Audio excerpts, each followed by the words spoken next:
నేను ఒక very bad back bencher. అప్పుడు ఇలాగ ఈ సాహిత్య వేదిక ఇలాంటి పెద్ద పెద్ద మనుషులు ఇదంతా ఈ రైటింగ్ అన్నీ చూస్తే నేను నా అన్ఎడ్యుకేషను లేకపోతే అది బయటపడిపోతాను. ఇందాక నుంచి టెన్షన్తో చాలా సైలెంట్గా కూర్చున్నాను. ఇందాక ఆయన చెప్పినట్టు ఐ డెఫినెట్గా నిజంగా నేను అనుకున్నాను ఇది భరణికి డాక్టరేట్ ఏంటి అరే ఎప్పుడు వచ్చి ఉంటుంది కదా అంటే నాకు యాక్చువల్లీ సర్ప్రైజ్. ఎందుకంటే నాకు తెలిసినప్పటి నుంచి అంటే తనకున్న లాంగ్వేజ్, తనకున్న అవగాహన లైఫ్ పట్ల లేకపోతే మనుషుల పక్కన always I thought he was a very intelligent person.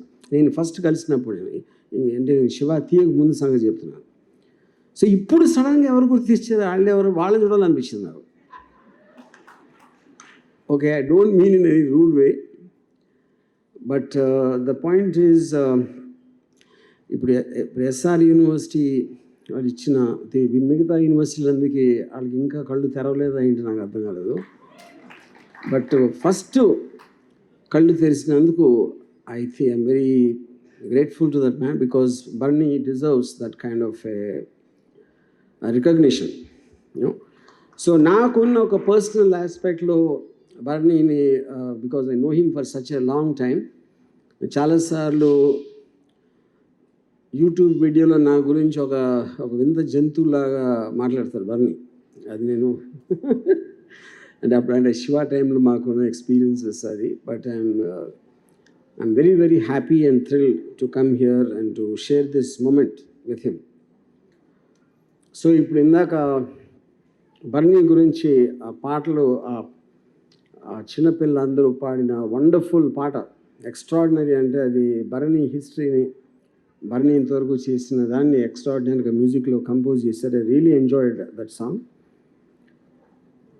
ఇప్పుడు ఆ ఇన్స్పిరేషన్తో నేను పాట పాడను కానీ మంజు భార్గవి గారి ఇన్స్పిరేషన్తో ఒక సాంగ్ లీడ్ మాట్లాడతాను.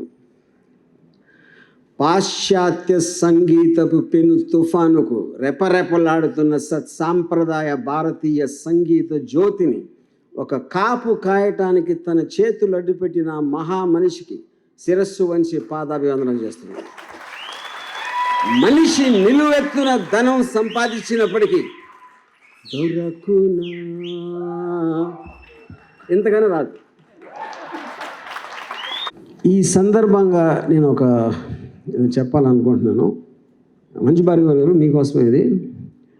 నేను మొత్తం నా ఫిల్మ్ వాచింగ్ కెరియర్లో గ్లామర్ కోసం కాకుండా హీరోయిన్ని చూసింది గౌరవంతో ఉట్టి మంజు భార్గవి గారే.